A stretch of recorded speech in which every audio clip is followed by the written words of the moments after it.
매주 온라인으로 그리고 지난주부터는 다시 현장 예배로 청년반에서 우리 김정희 전사님, 이충만 전사님, 김세현 전사님 이 세 분의 교역자와 함께 청년들과 함께 귀한 공동체를 꿈꾸는 정국민 목사입니다. 제가 갑자기 소개를 하는 이유는요, 제가 3월 11일 날 이 수요 예배 때 지난 3월 11일 날 부임 설교를 했는데 이제 수요 예배 첫 설교지요. 대개 부임하고 첫 설교를 하게 될 경우 처음 단에 서서 이제 이름이나 어느 공동체를 섬기고 있습니다라는 것을 보통은 이제 저보다 먼저 온 선임 목사님들 보니까 다 이렇게 하셨더라고요. 근데 제가 제 영상을 보니까 아무 그런 소개 없이 바로 이렇게 뭔가 쫓기듯 바로 설교를 시작하는 저를 봤습니다. 왜 그런가 했더니 당연히 첫 번째 단에 이제 교회에 부임하고 첫 번째 단에 서기 때문에 긴장한 부분도 분명히 있었을 것이고 또 이렇게 설교 영상을 모니터링하기 위해서 이렇게 보는데 제가 신대원 때 3학년 신대원 때 그 설교의 실제 때 교수님께 들었던 그 이제 교수님 설교의 실제 교수님과 이제 학생들 앞에서 친구들 앞에서 동기들 앞에서 설교를 하는 수업이 있는데 그 수업을 이제 설교를 하고 제가 들었던 그 교수님이 저에게 하셨던 말씀이 있습니다. 그게 뭐였냐면 그때는 이제 전도사였죠. 정국민 전도사님은 설교를 할 때 눈빛이 마치 개구리를 노리는 뱀의 눈빛 같습니다 라고 이야기를 하셨어요. 그러면서 그 눈빛으로 설교를 하면 성도들이 은혜를 받겠습니까? 라고 이렇게 조금 이렇게 혼내시듯 말씀을 하셨죠. 그런데 이 설교 모니터링을 하는데 그 눈빛이 보이더라고요. 목사 안수 10년이 지났는데도 조금 더 성화가 필요할 것 같습니다.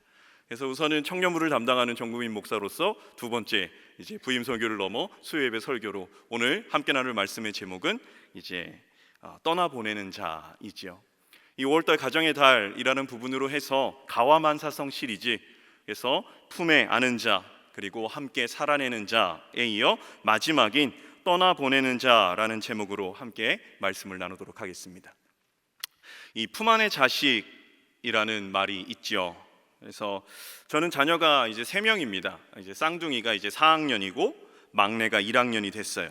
그래서 지금보다 어릴 때 이제 아이를 안으면 아기 때는 요 팔뚝만 하죠. 갓 태어난 아이들은 조금 더 크더라도 별로 이렇게 크지 않아서 안으면 한 품에 이렇게 딱 안깁니다. 그런데 요즘 이제 아이들이 또 아빠가 들어가면 아빠 안아주세요 해서 안으면 이렇게 안는데 이제 팔과 다리가 다 이만큼 다 빠져 있죠. 그런 걸 보면서 이런 생각이 듭니다. 잘 커주어 고맙고 기쁘기도 하지만 벌써 이렇게 다 커버렸네 라는 생각이 들면서 바쁘다는 핑계로 더 잘 챙겨주지 못한, 더 예뻐해주지 못해 미안하고 아쉬운 마음이 매번 안아줄 때마다 듭니다. 그래서 이런 생각을 조금 해봤어요. 이게 제가 고민을 하다가 인터넷 검색을 했는데 이런 질문이 있더라고요. 각 지역에 가면 그 지역마다 맘카페가 있습니다. 그래서 엄마들의 카페가 있어요. 거기서 이제 물건도 서로 무료 교환도 하고 정보도 교류도 하는 그 맘카페에 올라온 이 부분이 있는데 이런 겁니다. 품 안의 자식은 몇 살까지 품 안의 자식일까? 라는 제목이에요. 그래서 거기에 이제 댓글이 달렸습니다. 그 댓글이 이런 댓글이 있어요. 자기 방에 들어가 문을 잠글 때 이제 품 안의 자식에서 이제 떠나가고 있구나라는 걸 느낀다. 두 번째는 명절이나 휴일 때 어디 가자고 하면 자기는 그냥 집에 있겠다고 말하면 품 안의 자식에서 이제 점점점 떠나고 있구나. 엄마나 아빠가 머리를 쓰다듬거나 손을 잡으려고 하면 쓱 피하거나 손을 쓱 빼는 그 부분이 있으면 이제 품 안의 자식에서 멀어지고 있구나. 또 마지막에 보면 샤워를 하고 옷을 다 챙겨 입고 나오면 품 안의 자식에서 조금 멀어지고 있구나라는 부분의 댓글을 좀 봤습니다. 이런 거죠. 고등학생이 되고 대학생이 되고 결혼해서도 계속해서 샤워하고 옷을 챙겨 입지 않고 나오면 좋겠다는 이야기는 아닐 겁니다. 부모로서 어린 자녀가 성장해가는 기쁨도 있지만 어린 시절 엄마 아빠 앞에서 아무런 거리낌 없이 행동하고 부모의 손길을 절대적으로 의지했던, 그래서 어디를 가도 엄마 아빠만 찾던 성장했지만 그럼에도 부모의 눈에는 아직도 어리기에 더 챙겨주고 싶고 함께하고 싶은 아련한 마음에서 나온 말이 이 품 안의 자식이라는 말이지 않을까 생각을 합니다. 우리나라에서 자녀를 양육할 때 비유로 흔히 사용하는 말이 있습니다. 자식 농사라는 말이에요. 자식 농사. 그래서 다른 건 몰라도 자식 농사 하나는 잘 지었다. 자식 농사가 가장 중요하다. 왜 자녀를 낳아 기른 이를 농사에 비유했을까? 우리나라 이 농경 문화 속에 있어요. 지금이야 다 산업화됐지만 농경 문화 속에 나왔던 말이에요. 농업을 중시합니다. 그래서 농자 천하지 대본이라고 하지요. 그래서 이 농업이 천하의 근본이다라는 말입니다. 그래서 농업을 무엇보다 중요시 여기는 사회에서 자녀를 낳아 기르는 것을 농사에 비유했다라는 것, 그것은 곧 자녀 양육이 그만큼 중요하고 삶의 근본에 가까운 것이다 라는 마음이 포함되어져 있다라는 거죠. 오직 자식을 위해 자신의 모든 것을 다 바칠 수 있는 부모들의 모습이 낯설지 않은 대한민국입니다. 그래서 저도 여러분도 부모님의 헌신과 희생 속에 오늘 이 자리에 있다라고 여겨집니다. 심리학자이자 작가인 허용회 님이 이 농자 천하지 대본이라는 부분에 있어서 한 가지 해석을 더했어요. 그 해석이 뭐냐면 이 농사라는 말 속에는 이 투자와 수학의 의미가 내포되어져 있는 거예요. 그 점에 착안해서 자식 농사라는 말 속에는 자식의 성장과 성취를 통해 무엇인가를 거두어 드리고 싶어하는 부모의 마음이 담겨 있다라는 해석을 하더라고요. 곡식이 크고 잘 여물어 풍년이 들길 바라듯 자식을 위해 아낌없이 내어주면서 그 가운데서도 부모의 마음속에 자라는 것은 자식 농사 잘 지은 결과에 대한 은근한 기대가 포함되어져 있다. 그저 물질적인 결과일 수도 있겠으나 자신이 못다한 꿈을 자녀에게 투영시켜서 이루고자 하는 부분까지도 포함된 부분이 이 자식 농사에 대한 이 분의 해석이다라고 생각을 합니다. 이런 마음이 클 때 우리는 드라마에서 흔히 본 말을 이제 우리가 하게 되는 경우가 생겨요. 뭐 이런 거죠. 내가 지금까지 널 어떻게 키웠는데 네가 이렇게 나에게 하냐. 이건 저도 지금도 제 아이들에게 아직까지 이제 11살 아이들이지만 지금도 말 안 들으면 이렇게 얘기합니다. 내가 너 얼마나 힘들게 키웠는데. 아마 부모님이면 이 말씀은 한두 번은 그 이상은 아마 해보지 않았을까라고 생각을 합니다. 이러한 가운데 자녀가 장성하여 직장이든 결혼이든 떠나게 될 때 이러한 마음가짐이 있을 때 과연 잘 떠나보낼 수 있을까? 물론 위와 같은 마음이 아니라고 해도 자녀를 떠나보내는 것 참 쉬운 일은 아닐 겁니다. 성경을 보면 이 자녀 양육에 대한 많은 기록들이 있어요. 그래서 신명기 6장에 보면 이 쉐마 이스라엘이라고 해서 들어라 이스라엘, 이스라엘 국민교육대 헌장과 같은 신명기 6장의 말씀, 거기 보면 이렇게 나와 있죠. 이 말씀을 마음에 새겨 내 자녀에게 부지런히 가르쳐라. 뭐 손목에도 매라, 미간에도 붙여라, 문 들어오고 나가는 설주에도 붙여라. 그래서 자녀를 말씀으로 양육해라 라는 부분에 신명기의 말씀도 있고, 신약으로 오면 에베소서 6장에 보면 우리가 소위 가움표라고 하는데 이 아비들아 너희 자녀를 노엽게 하지 말고 오직 주의 교훈과 훈계로 양육하라. 이런 부분의 자녀 양육에 대한 말씀들이 있습니다. 그 중에서도 우리가 가장 어찌 보면 많이 보고 들었던 말씀 중에 하나가 뭐냐면 시편 127편 3절의 말씀이에요. 우리가 한번 같이 읽어보겠습니다. 보라, 자녀들은 여호와의 기업이요 태의 열매는 그의 상급이로다 라는 이 시편 127편 3절의 말씀이죠. 자녀는 내 소유가 아니라 하나님의 기업이라는 말씀을 참 많이 들었습니다. 시편 127편의 3절을 읽었는데 이 127편 문맥을 보면 자녀 양육에 대한 부모의 가장 본질적인 정신이자 온전히 떠나보낼 수 있는 기준을 찾아볼 수 있어요. 시편 127편은 이 솔로몬이 기록한 시편입니다. 이 127편 1절, 2절, 3절인데요. 우리가 조금 긴 말씀이지만 그래도 화면에 나오는 부분으로 함께 1절부터 3절까지 읽어보도록 하겠습니다. 함께 봅니다.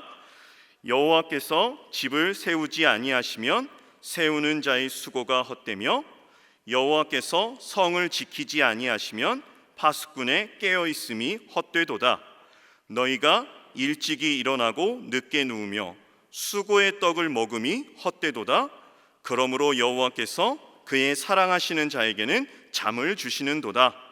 보라, 자식들은 여호와의 기업이요 태의 열매는 그의 상급이로다. 솔로몬이 이제 본인의 시편에서 이제 그 여호와께서 집을 지키지 아니하시면, 그리고 집을 세우지 아니하시면, 성을 지키지 아니하시면 이라는 부분으로 하나님의 말씀을 전해요. 우리가 잘못 이해할 수 있고 이해하고 있는 구절, 2절의 후반절에 나와 있는 거예요. 여호와께서 그의 사랑하시는 자에게 잠을 주신다라는 이 부분, 이 말씀을 문맥과 상관없이 발췌해서 보면 그냥 이렇게 적용될 수 있어요. 뒤척이면서 잘 못 주무시는 분, 자려고 해도 잠이 잘 오지 않는 분, 자다가 한번 깨면 뜬 눈으로 밤을 새우시는 분, 솔직히 이런 분들이 여기 계시면 여호와께서 사랑하시는 자에게 잠을 주시는도다 라는 말씀이 불편해요. 왜? 사랑하시는 자에게 잠을 주신다는 거는 내가 잠을 잘 못 잤다, 그럼 나는 사랑을 잘 못 받고 있는 것이다 라고 이 본문을 그냥 발췌해서 하면 이런 적용이 될 수 있겠지요. 그런데 제대로 해석하고자 한다면 말씀의 문맥을 봐야 됩니다. 비슷한 시작으로, 비슷한 흐름으로 세 번의 헛됨을 이야기하죠. 그 헛됨은 이거예요. 집을 세우지 아니하시면 세우는 자의 수고가 헛되다. 성을 지키지 아니하시면 파수꾼의 지킴이 헛되다. 일찍이 일어나고 늦게 눕고 수고의 떡을 먹음이 헛되다. 그래서 세 번의 헛됨을 강조하고 그 다음에 그러므로 여호와께서 그 사랑하시는 자에게 잠을 주신다라고 솔로몬은 이야기하고 있어요. 이 말씀이 잠을 잘 자면 사랑하시는 것이고, 지난밤 잠을 잘 자지 못하면 사랑하시지 않으시는 것이라 해석해서는 당연히 안 되겠죠. 솔로몬이 집을 세우고 성을 지키는 주체를 여호와로 말하고 있습니다. 여호와께서 집을 세우지 아니하시면, 여호와께서 성을 지키지 아니하시면 이라고 말하고 있죠. 한마디로 사람이 아무리 집을 세우려고 해도, 성을 지키려고 해도 여호와께서 도와주시지 아니하시면 다 헛된 일이다라는 말씀, 이와 연결해서 사랑하시는 자에게 잠을 주신다는 말씀은 잠을 잔다는 것, 이건 한마디로 이거예요. 세우지 못하는 상태예요. 그리고 지킬 수 없는 상태예요. 여호와께서 그의 사랑하시는 자에게 잠을 주신다라는 말씀, 세우는 자가, 지키는 자가 잠을 잘 때에도 여호와께서 집을 세워주시고 성을 지켜주시기 때문에 그가 불안해하지 않을 수 있다는 거예요. 그가 여호와 하나님을 믿고 집을 지켜주시기 때문에, 성을 지켜주시기 때문에 평안한 잠을 잘 수 있다는 것이 그 사랑하시는 자에게 잠을 주신다라는 부분으로 해석이 될 수 있겠지요. 더불어 문맥으로 같이 이 3절의 말씀, 여호와, 자식은 여호와의 기업이다, 태어면 그의 상급이다, 이 말씀을 2절의 말씀, 잠을 주시는 하나님에 대한 부분으로 연결하면 이렇게 될 수 있습니다. 자녀의 모든 것을 다 지켜보고 지킬 수 없습니다. 어떤 부모일지라도 그들의 마음에 무엇이 들어가고 누구를 만나고 어떤 생각을 하는지 다 우리는 알 수 없어요. 여호와께서 사랑하시는 자에게 잠을 주신다라는 말씀은 자녀 양육에 대한 말씀과도 연결되어 부모가 잠을 자는 순간과 같이 자녀의 모든 것을 지키고 세울 수 없으나 부모가 보지 못하는 순간에서도, 채워주지 못하는 모든 영역에 있어서도 여호와 하나님께서 채워주신다라는 부분이 이 문맥 안에서 해석이 되고 이해하면 바른 적용이다라고 할 수 있겠습니다. 그래서 우리는 이 엘리 가문에 있어서 그 어떻게 보면 대제사장이었음에도 이제 사무엘 태어났을 시대에, 그 시대 속에서 바른 가문은 아니었어요. 하나님을 온전히 믿지도 못했어요. 자녀 양육에도 실패했어요. 홈리와 비나스에 대한 영역에도. 그러나 사무엘은 하나님께서 그 집안에서 자라남에도 하나님께서 양육하는 모습을 우리는 사무엘서를 통해서 볼 수 있다라는 거죠.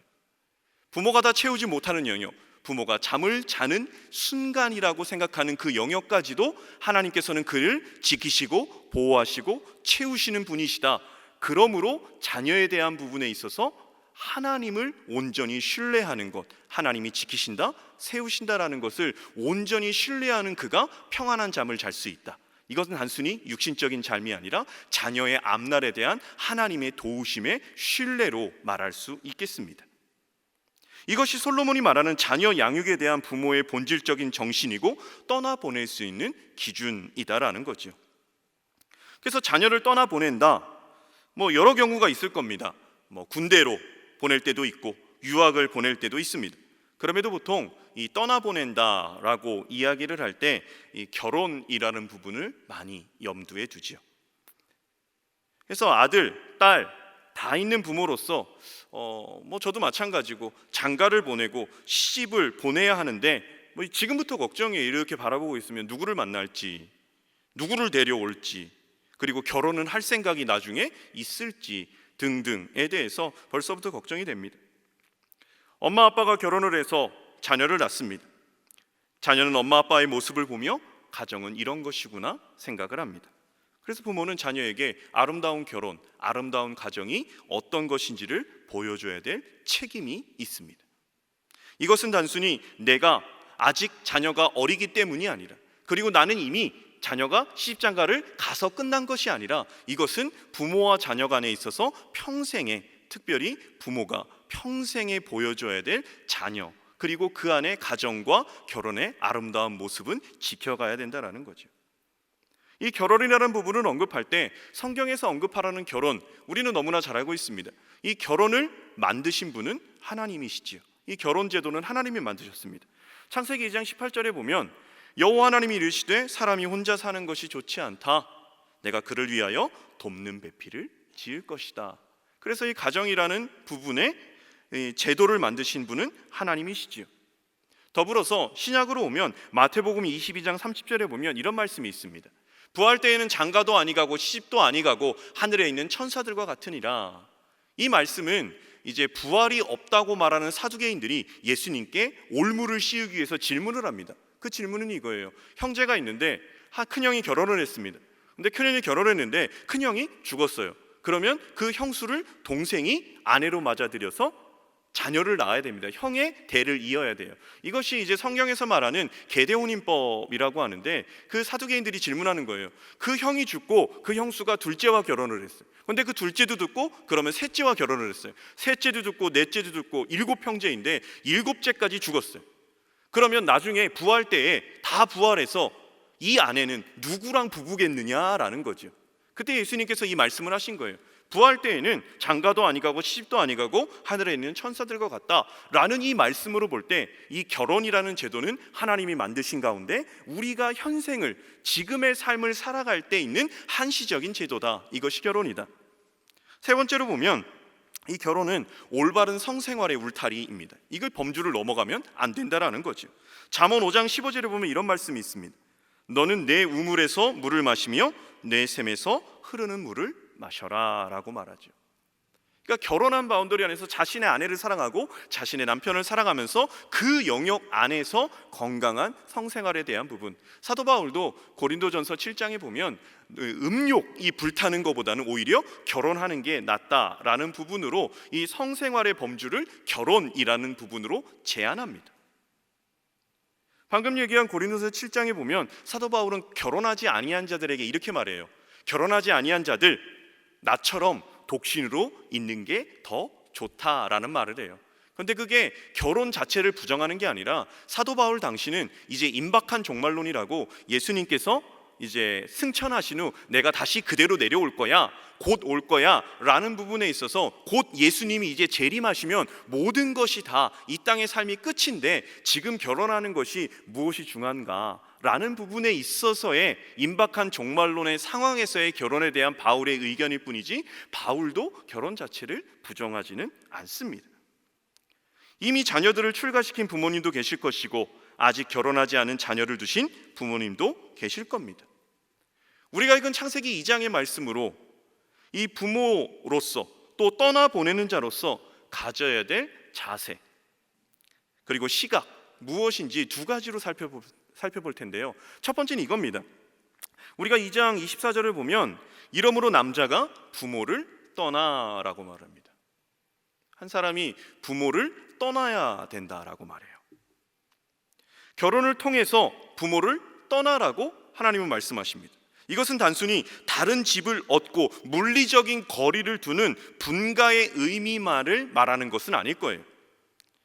사람만큼 부모의 많은 노력과 오랜 시간의 돌봄이 필요한 존재가 드뭅니다. 거의 없지요. 동물의 세계를 비교하면 갓 태어났을 때 사람만큼 약한 존재가 없습니다. 동물들은 태어나 짧게는 2시간에서 3시간 내에 걷고 뜁니다. 그렇지 못하면 죽게 되어져 있어요. 길게는 하루면 일어서서 걷고 뜁니다. 어미로부터 돌봄의 시간도 사람만큼 길지 않습니다. 사람은 태어나 갓난아기 때부터 유아, 유년기, 청소년기, 청년기까지 짧아도 10수년의 시간을 부모님의 도움으로 살아갑니다. 부모의 도움이 절대적이고 생존 자체지요. 그런데 이 결혼을 통해서 그 부모를 떠나라고 하나님은 말씀하셔요. 이 말씀은 그러한 생존의 절대적인 통로였던 부모를 떠나서 자신만의 삶을 찾아야 된다라는 말씀입니다. 부모의 그늘이 아닌 삶의 주체가 되어야 된다라고 말씀하고 있는 거죠. 그게 부모를 떠나라는 겁니다. 그 다음에 말하죠. 부모를 떠나 한 몸을 이루어야 된다. 그의 아내와 합하여 둘이 한 몸을 이루어야 된다. 한 몸을 이룬다라는 것, 부모를 떠나 누구보다도 그 사람과 가까워지는 연합에 대한 부분을 이야기하고 있습니다. 사람과의 관계 중에서 가장 1순위가 되어야 한다는 거죠. 그래서 저는 이 결혼하는 청년들 주례를 볼 때 제가 그리고 그 안에서 기도를 할 때 꼭 빠지지 않고 넣는 기도가 있습니다. 그 기도 자체가 무엇이냐면 이 땅에서 삶을 살아갈 때 가장 강력한 중보자가 아내가 되고 남편이 되었으면 좋겠다라는 거예요.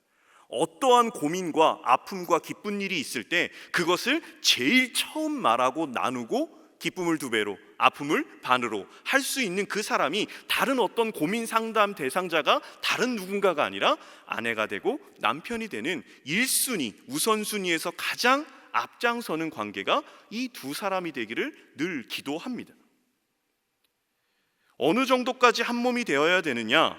본문에 보면 2 사람이 벌거벗었으나 부끄러워하지 아니하니라 라고 나와 있어요. 단순히 벌거벗은 나체만을 의미하는 것이 아니라 외모, 성격, 환경, 직분 모든 영역에 있어서 부족한 것 그리고 약한 것, 모난 것까지도 그것이 드러났을 때 실제적으로 관계를 맺을 때 나의 약함이 드러나는 것은 부끄러운 일입니다. 나의 모난 부분이 드러나는 것도 부끄러운 일이에요. 그래서 그런 부분들을 가장 많이 드러내는 게 어디냐면 가족이에요. 가족은 다 같이 살아오고 알고 왔으니까. 그런데 이 부분이 저는 근본적인 부분에 있어서는 그러한 영역이 드러나도 그것이 부끄럽지 않고 오히려 그것을 수용하고 포용하고 끌어안아주고 한 몸이 되어 내 아픔이 되고 반대로 내 즐거움이 되는 관계가 부모를 떠나 그 아내와 한 몸이 된다라는 부분으로 생각을 합니다. 그래서 우선순위를 남편에게, 우선순위를 아내에게 둘 때 가능한 일입니다. 중요한 것은 본인들도 결혼을 하는 이 자녀들도 이러한 생각을 가져야겠지만 오늘은 떠나보내는 자 부모의 입장이지요. 떠나보내는 부모가 결혼하는 자녀를 볼 때도 이런 인식을 가져야 된다라는 겁니다. 자녀의 입장에서 보면 부모를 떠나지도 못함도 남편, 아내와 한 몸을 이루지 못함도 있겠으나 부모님들도 결혼한 자녀를 떠나보내지 못하는 경우도 많고요. 며느리와 사위와 한 몸이 되는 것에 우선순위가 있는 것에 서운해하는 경우들도 있습니다. 경제적인 문제, 고민의 상담, 기쁨의 나눔 등 부모의 보호에서 해결하라는 자녀들 그리고 그 부부 사이에서 그리고 그 관계 사이에서 어려움이 있을 때 오히려 내 딸, 내 아들의 입장에서 오히려 더 많은 어떤 이게 표현이 그렇죠. 그 간섭이 일어났을 때 오히려 그 부부 사이에서 더 큰 어려움이 발생되는 것이 요새는 너무나 흔한 일이지 않은가 싶습니다. 이 관점의 차이, 이 본인이 경험한 시각의 차이가 얼마나 큰지 한 예로 이런 겁니다. 제가 이제 쌍둥이가 낳고 어렸을 때 이제 새벽 기도를 갔다가 오면 한 6시 반 정도 됩니다. 그러면 아내는 자고 있고 쌍둥이 일어나요. 일어나면 얘네가 일어나 있으면 이제 아내가 못 자니까 얘네를 쌍둥이 유모차에 태우고 이제 뚝방길로 갑니다. 뚝방길로 가서 이제 저도 운동을 새벽에 했으니까 러닝을 한 4-5km 이렇게 하는데 걔네들을 데리고 이렇게 쌩쌩쌩 달려가면 얘네들이 아주 좋아합니다. 아주 좋아해서 잠깐 이제 힘들어서 쉬려고 이렇게 있으면 한국 아주머니들은 이제 아기가 있으면 이제 말을 거시죠. 그래서 이렇게 말을 겁니다. 근데 말을 거시는 말씀을 듣고 보면 이분이 아들이 있는 분인지 딸이 있는 분인지 금방 알아요. 한 분이 이렇게 물어요. 엄마는 뭐하고 아빠가 이 새벽에 애들을 데리고 나왔어요? 라고 말하면 이분은 아들입니까 딸입니까? 아들입니다. 또 가다가 한 분을 만나요. 아유 그래 요새는 아빠가 이렇게 해야 엄마들이 좀 편하지, 이렇게 해야 돼. 그럼 이분은 아들입니까 딸입니까? 저마다 자신의 관점으로 바라봅니다. 근데 이게 어떻게 보면 저도 마찬가지일 것 같아요. 저도. 그래서 뭐 비근한 예로 이런 겁니다. 저희 어머니가 이제 저희 아버지, 그래서 이렇게 명절이 되면 가정이 모이지 않습니까? 가정이 모이는데 저희 아버지가 이제 8남매예요. 8남매. 그래서 형제가 셋이고 고모가 5입니다. 그러면 이제 며느리 3명이 와서 열심히 이렇게 일을 하지요. 일을 하고 떡도 만들고 전도 부치고 부침도 하고 열심히 합니다. 열심히 하고 이제 명절 다음 날이 되면 5명의 딸들이 이제 이제 할머니 집으로, 고모들이죠, 이렇게 다 모여요. 모이는데 할머니가 딸들이 오면 그렇게 반가워합니다. 너무너무 반가워서 어서 오라고. 그런데 며느리가 친정 간다고 하면 안 보내셨어요. 참 그런 거죠. 이 부모의 입장에서 어떻게 보면 조금 더 객관적인 시각을 가져야 되는 건, 어떻게 보면은 내가 딸이 있을 때 사위에 대한 생각, 내가 아들이 있을 때 며느리에 대한 생각이 내 딸, 내 아들이다, 내가 낳은 자식은 아니지만, 이런 시각에서 조금 더 바른 시각, 객관적인 시각을 갖고 있을 수 있다면 오히려 그 자녀들이 부모를 떠나 한 몸이 되어 살아가는 것에 있어서 조금 더 그것이 가장 강력한 뒷받침이 되지 않을까.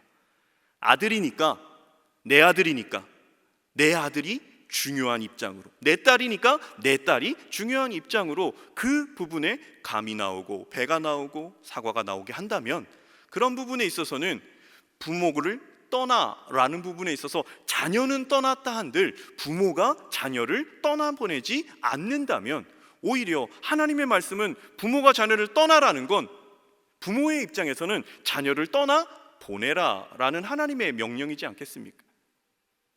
독립적이고 주체가 되어서 그 사람 자체가 하나의 인격체지요. 그리고 한 가정을 이루는 가장이에요. 그러면 그에 대한 부분에 있어서 우리 부모님도 존중해줘야 되고, 하나님의 말씀에 대한 부분으로 한 몸을 이루는 것에 있어서도 우선순위를 내어 주어야 됩니다. 그래서 실제적으로 이혼 소송에 대한 부분이 있었대요. 이게 뭐냐면, 근데 그게 이혼 소송까지 돼야 되는가에 대한 저는 물음표는 있습니다. 이 시부모님께 현관문 비밀번호를 알려드려야 되나요? 라는 거예요. 근데 그거에 싸움이 붙어서 종국에는 협의 이혼이 됐대요. 여기 많은 여성분들 있죠. 나중에 아직 결혼 안 하신 분들 있고 결혼하신 분들 있고, 여기 지금 딸을 두신 분들도 있고 아들을 두신 분들도 있죠. 이게 뭐 외람되지만 손 안 드셔도 돼요.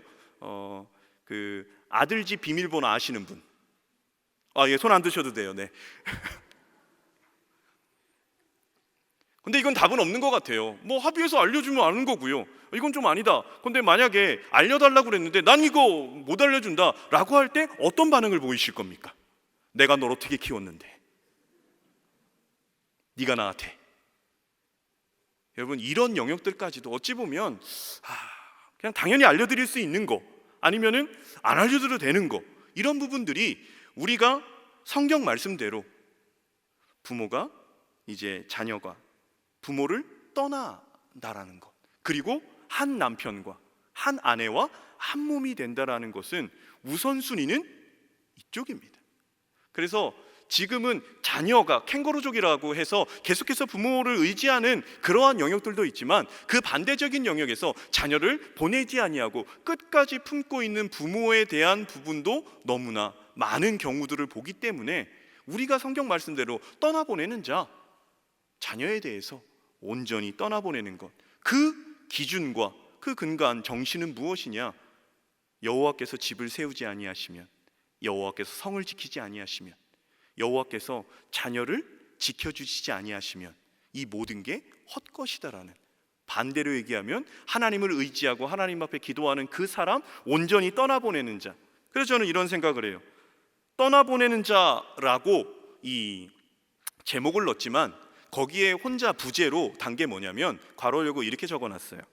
하나님의 손에 맡기는 자라고 적어놨습니다. 떠나보내는 게 이제 끝, 너 떠나가 아니라 그 너의 길을 하나님께서 이끌어 가실 거다. 내 딸의 길, 내 아들의 길 하나님께서 이끌어 가실 거야. 내가 잠을 자는 것과 같이 다 챙겨줄 수 없고 다 지켜볼 수 없지만 하나님께서 너를 지켜주실 거야 라는 부분의 믿음의 신뢰, 이게 떠나보내는 자의 정신이고 떠나보낼 수 있는 기준이 된다라는 겁니다. 그래서 제가 이 설교를 준비하면서 어머니의 꿈 이야기를 하나 드립니다. 저희 어머니의 꿈이, 제가 이제 태어나서부터 계속해서 이 청주에 살았거든요. 청주에 살다가 이제 신대원을 준비하려고 이제 캐리어에 짐을 싸고 서울로 올라왔습니다. 그때가 이제 23살 이제 올라왔어요.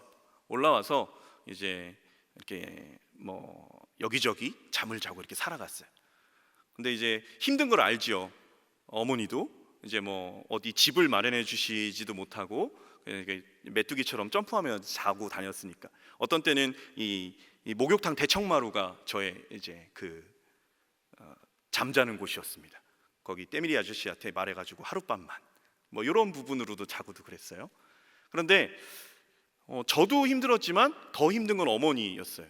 그 어머니가 매일매일 그냥 말 그대로 식음을 전폐하시고 울고 계셨어요. 아들이 갔으니까. 사랑하는 막내 아들이 올라갔어요. 이제는 잘 못 내려와요. 그러면서 이런 생각을 합니다. 어머니의 꿈이 이렇게 얘기하셨어요. 꿈을 꾼 얘기를 해주시는데 어머니가 저를 업고 버스를 이렇게 타셨대요. 저를 업고 버스를 타셨는데 근데 그때 이제 제가 다 컨 상태였대요.